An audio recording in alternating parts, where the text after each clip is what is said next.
The snow fell heavy that night, muffling the city into silence. Dr. Joon Seo-rin pushed through ArcLight Medical Center's doors at 11:47, 16 hours of surgery weighing on him. He was 42 and had built an empire on one principle: emotion was a liability. His phone buzzed. His father. Again. Chairman Seo Dae-hyun only called to remind June of expectations, of legacy, of a family name that felt like chains. June waved away the waiting car. He needed the cold to make him feel something other than mechanical efficiency. That's when he saw her. Dark skin against white snow, motionless near the closed cafe. A woman, collapsed, braids dusted with ice. His first instinct, keep walking. Not his problem. But he stopped. Knelt. Checked her pulse. Hypothermia. Her coat too thin, boots worn through. He looked around. No witnesses. He called the hospital anyway. Liability, he told himself. Just liability. If you're already hooked, hit subscribe now. This channel brings you stories about choices that change everything. Elena Brooks woke to white walls and antiseptic. A voice cut through the fog. Don't sit up. Your blood pressure hasn't stabilized. A nurse stood by the monitors. Middle-aged, efficient, face carefully blank. Elena knew that look. Judgment wrapped in professionalism. Where am I? ArcLight Medical Center. Private ward. Dr. Seo found you. The nurse finally looked at her. This ward costs 12,001 per night. The number hit like a slap. Establishing debt. Reminding her of place. I didn't ask to be brought here. No one ever asks. You'll receive a cost breakdown within the hour. Cost breakdown. As if her near-death needed itemizing. 40 minutes later, the door opened. Dr. Joon Seo-rin walked like he owned every space. Tall, lean, all sharp angles and cold precision. Ms. Brooks. You were unconscious 3 hours. Moderate hypothermia. Your labs show anemia and nutritional deficiencies. No greeting. Just facts. Thank you for helping me. He looked at her then, really looked. Something flickered. The hospital will provide a cost assessment. Social services can. I don't need charity. Sharper than intended. I pay my debts. Silence stretched. He studied her. Elena refused to look away. The business office will contact you tomorrow. He moved to leave. What's the work here no one wants? He stopped. Turned slowly. Excuse me? You run a hospital. There's always work no one wants. Night shifts. Cleaning. I'll do it. I'll work off what I owe. Something almost like interest crossed his face. You don't know what you owe yet. Doesn't matter. I'm asking what's available. He looked at her for a long moment. I'll consider it. The contract arrived 2 days later. Brutal in its clarity. 6 months. Night orderly. Minimum wage applied to debt. Miss a shift, terminated. She signed it. Nurse Han Emikyung was waiting for Elena's first shift. Early 50s, sharp eyes, decades of reading people. Her smile didn't reach her eyes. Ms. Brooks. I'm Nurse Han. Senior floor supervisor. She handed over a badge. Floors 3 and 4. Waste disposal, linen changes, restocking. You do not enter patient rooms unless explicitly requested. Do not touch medical equipment. Do not engage with patients beyond basic courtesy. Clear? Yes. Good. Start with the 3rd floor staff lounge. It hasn't been cleaned in 10 days. Behind her, Han spoke in Korean to another nurse. Elena's basic Korean caught the important parts. Watch her closely. Document everything. Elena kept walking. Noted it. Filed it away. The hospital at night was different. Quieter but not peaceful. Elena moved through corridors, invisible the way service workers always were. She heard whispers on her second shift. 2 nurses at the station, speaking Korean. Did you hear about her? Han said she collapsed outside. Conveniently where Dr. Seo would see her. How convenient. I think she knew an opportunity. Foreign girl, suddenly working in the most exclusive hospital. Han said to document everything. Elena's hands tightened on her cart. This was survival. You documented. You remembered. You outlasted. On her fourth shift, 2 nurses entered the break room unexpectedly at 2 a.m. You're still here? The older one asked in English, tone carefully neutral. My shift ends at 6. You work very hard. Very dedicated. Just doing my job. Of course. It's good you understand your position. Some people get confused about boundaries. The nurse exchanged glances with her colleague. Nurse Han watches everything. She's very protective of Dr. Seo's reputation. Mistakes have consequences here. They left. Elena stood there, feeling the weight of that warning. Stay in line. Know your place. On her 6th shift, Han waited by the supply closet at 3 a.m. Ms. Brooks. I've been reviewing your work. You're very efficient. Almost too efficient. I'm trying to do my job well. Are you? Or are you trying to catch Dr. Seo's attention? Han stepped closer. Why does he ask about you? Why does he review your schedule personally? Why does he come to these floors more often now? Elena's heart stuttered. She hadn't seen Joon since signing. I don't know why Dr. Seo does anything. I've worked here 23 years. I've seen people try to climb above their station. It never ends well. Especially not for people like you. People like me? Don't be naive. Han stepped back. I'm watching. Always watching. One mistake, Ms. Brooks. Before we continue, hit that like button if you're feeling Elena's weight. Comment, would you survive this surveillance? Elena lasted 2 more weeks before seeing Joon. Leaving at 6 a.m., exhausted, when his voice stopped her. Ms. Brooks. She turned. He stood by the door in scrubs, coffee in hand. Tired too. How are you finding the work? It's work. I'm managing. No complaints. Would it matter? Almost amusement touched his eyes. Probably not. He glanced at the schedule board. You're working 3 other jobs. Yes. When do you sleep? When I can. That's not sustainable. Neither was freezing to death. His expression shifted. Something cold settling back. Your contract stipulates adequate health. If you collapse again. I won't. Elena stepped closer. I know how to survive. I've been doing it longer than you've been noticing. His jaw tightened. Nurse Han has filed 3 reports about you. Concerns about your efficiency. Your boundaries. Your intentions. I dismissed them. Why? Because they're prejudiced observations disguised as professional concerns. I know what Han is doing. He paused. But she's not going to stop. The scrutiny will intensify. I can handle it. Can you? Because I've been watching too. I see how they treat you. And I do nothing. I say nothing. I let it happen. The admission hung between them. Why? Because intervening would make it worse. Because any defense from me would confirm their suspicions. Because I'm a coward who's built an empire on control and can't control this. Control what? Whatever this is. This awareness.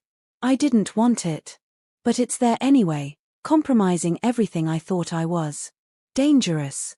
This whole conversation was dangerous. I should go. Yes. Neither moved. Dr. Seo. Joon. If we're having this conversation, use my name. Joon.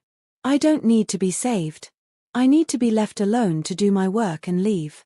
Whatever you think this is, it can't happen. I know. Then why tell me? Because I'm tired of pretending.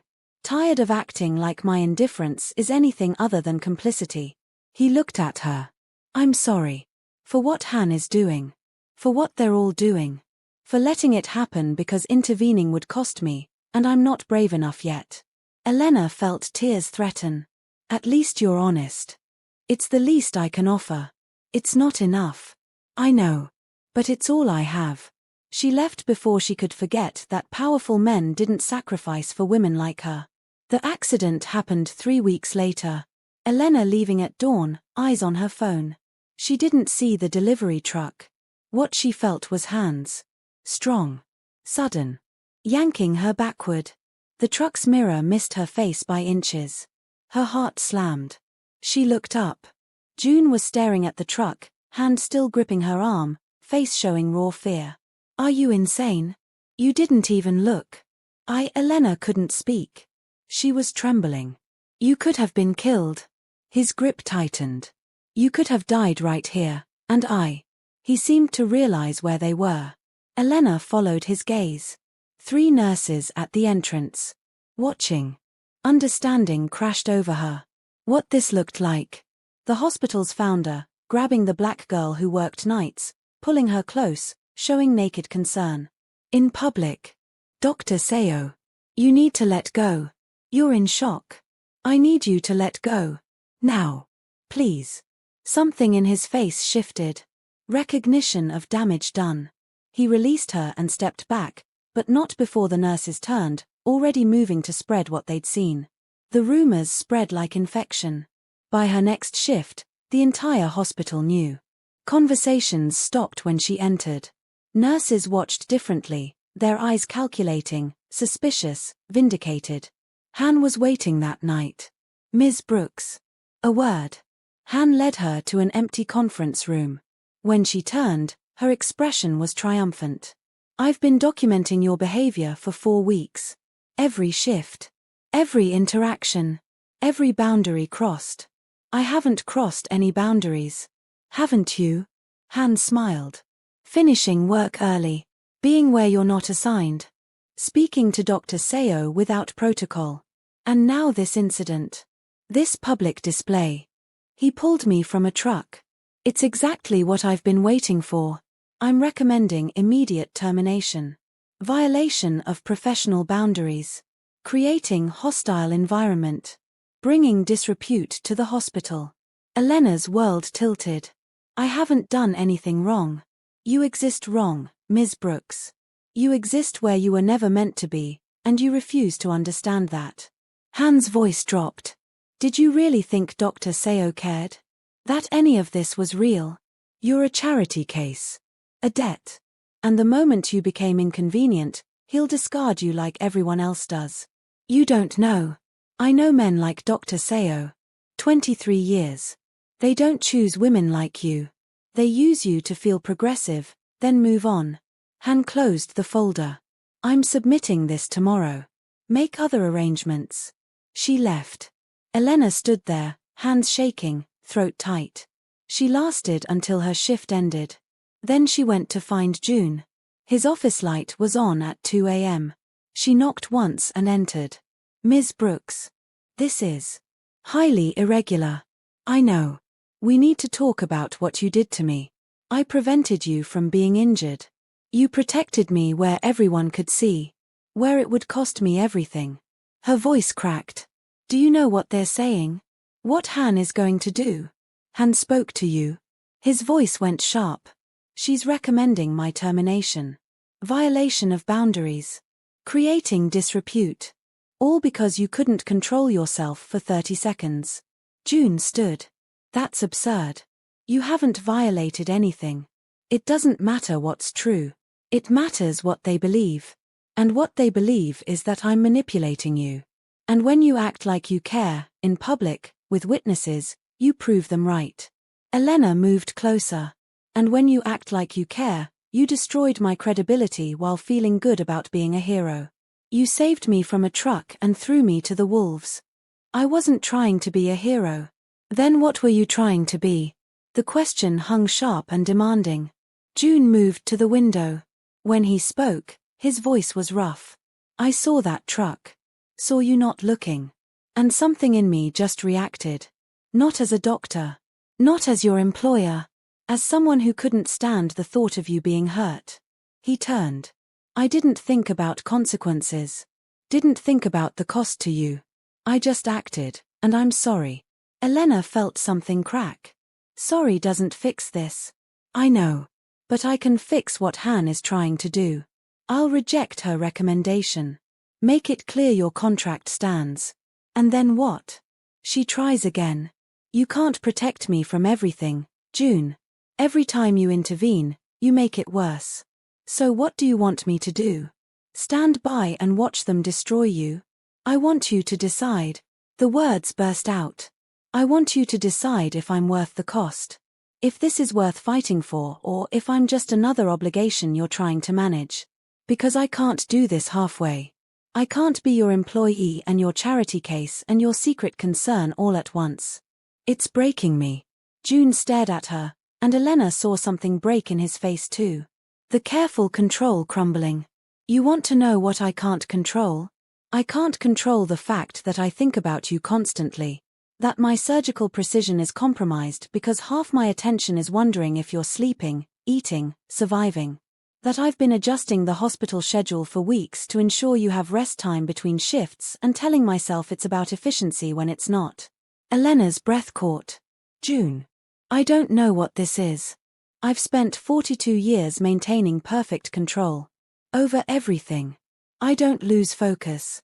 I don't get distracted. I certainly don't let anyone matter enough to affect my judgment. But you've compromised me. From the moment I saw you in that snow, something shifted, and I can't shift it back. And I hate it. I hate feeling this exposed, this vulnerable, this unable to manage my own reactions. Then why tell me? Why lay this at my feet when you know it makes everything harder? Because I'm tired of lying. The words echoed. Tired of pretending my indifference is professionalism when it's actually cowardice. Tired of watching them hurt you and doing nothing because intervening would cost me. I see what they do to you, Elena. Every shift. Every interaction. The way they look at you, speak to you, surveil you. And I do nothing. I say nothing. I let it happen because stopping it would require me to admit that you matter, and I've been too much of a coward to do that. Tears burned Elena's eyes. And what exactly are you asking me? I don't know. Permission. Forgiveness. Acknowledgement that this is happening whether we want it or not. That's not how this works. You don't get to decide this is happening and expect me to accept it. You have everything, Joon. Everything. I have debt and 3 jobs and a future held together with hope and spite. What happens when your father pushes harder? When the board questions you? When being with the black girl who cleans your hospital becomes too expensive? Then I pay the cost. You don't know what the cost will be, neither do you. He closed the distance. You keep acting like you're the only one with something to lose. Like my life is so perfect that adding you would be risk-free. But you're wrong. My father controls the hospital's primary funding. My position is secure only as long as I meet his expectations. If I choose you, if I let this happen, I lose that security. I lose his approval. I lose the future he's spent 40 years building. Then why would you do it? Because I'm tired of being the person he built. His voice cracked. Because when I look at you, I see someone who survived without safety nets. Who kept going when everything said to stop. And I realize I've never actually survived anything. I've just existed inside carefully constructed walls. And I don't want to do that anymore. Elena felt her defenses crumbling. This is a terrible idea. Objectively, yes. We'll hurt each other. Probably. I don't need someone choosing me to feel brave. I need them choosing me knowing what they lose. I know what I'll lose. Joon's eyes held hers. And I'm choosing you anyway. His father's call came 3 days later.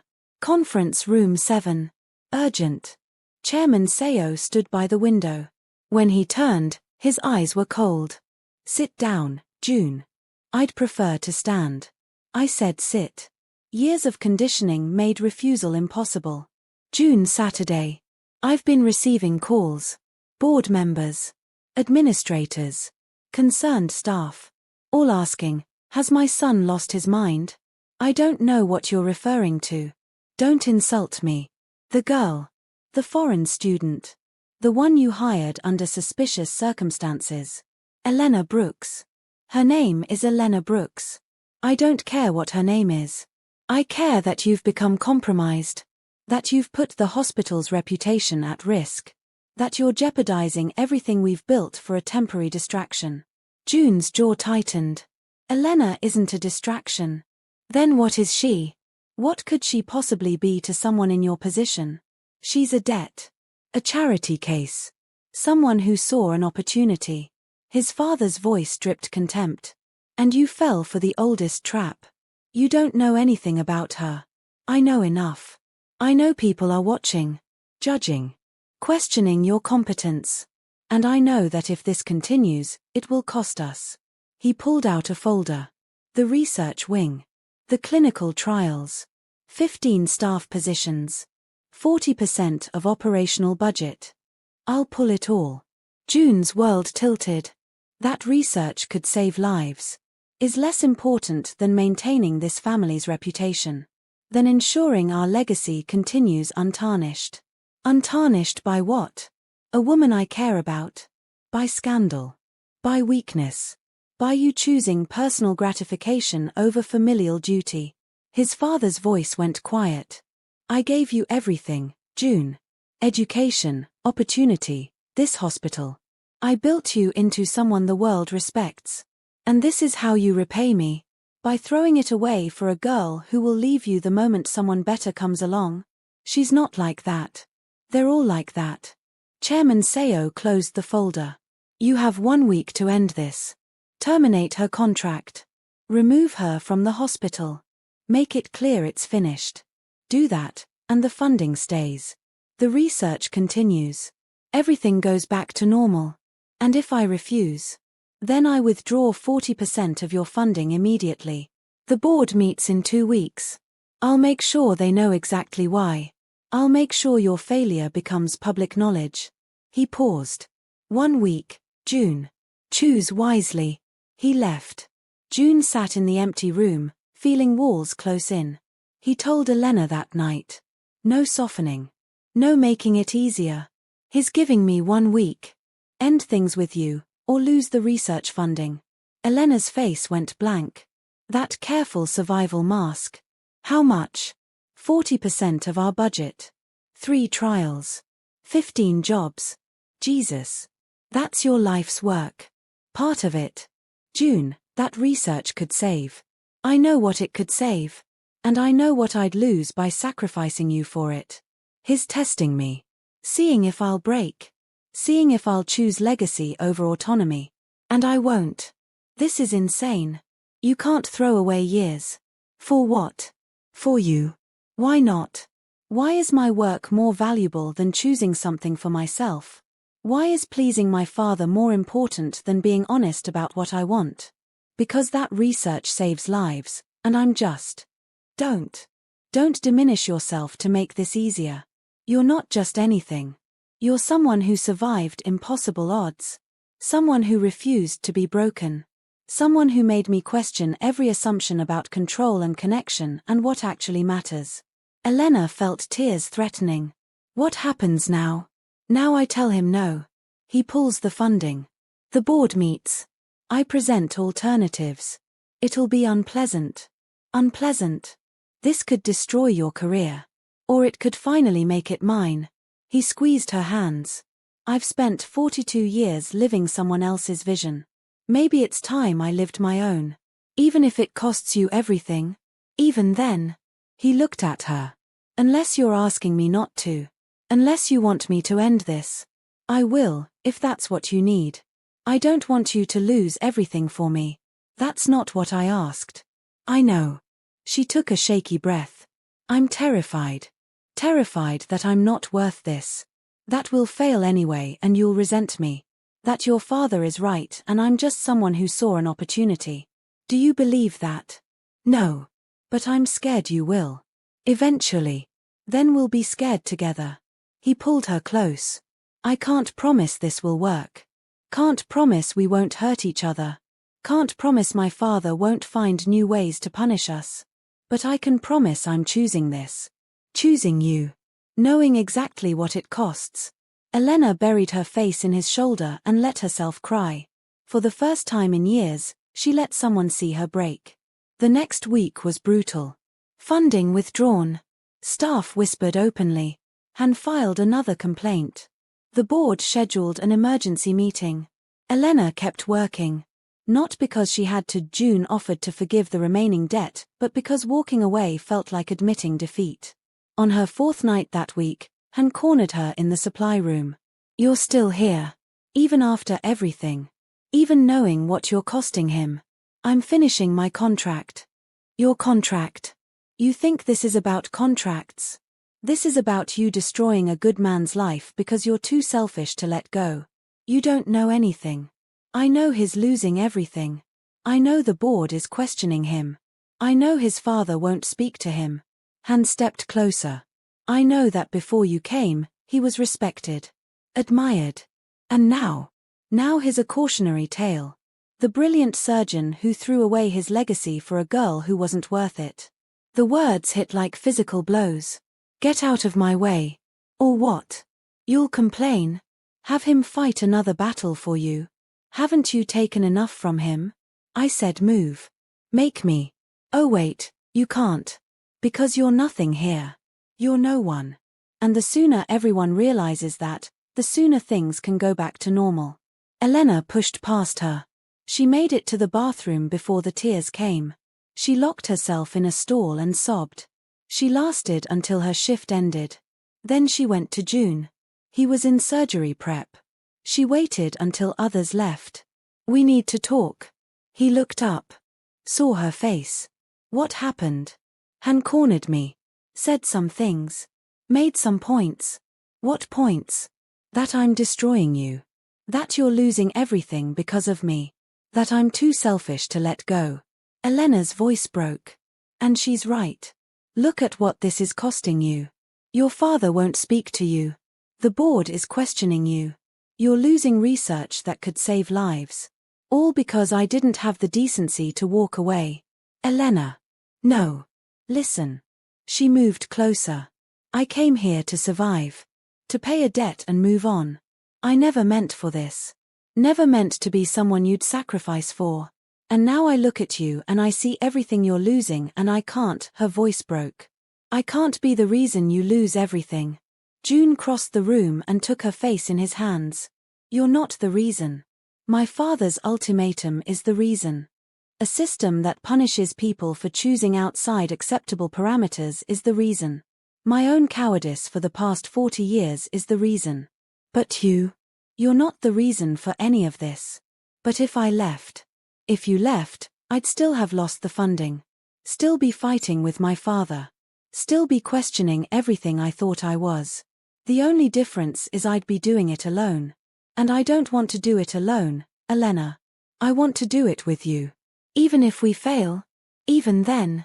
He kissed her forehead. My father taught me that success means never deviating from the plan.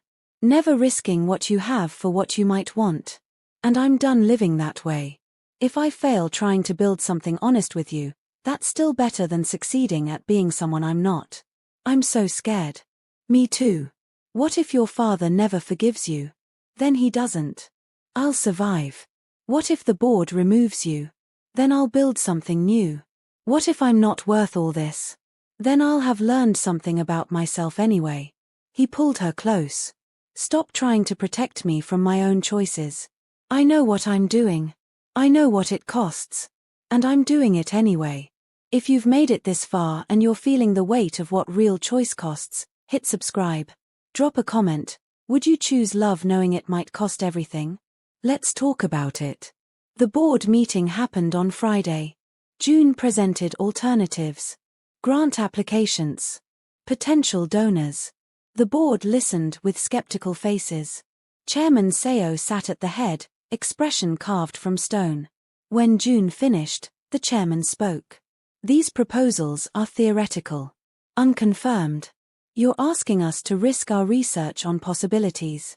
I'm asking for time to secure funding from sources that don't come with ultimatums about my personal life. Your personal life became our business when it started affecting the hospital's reputation.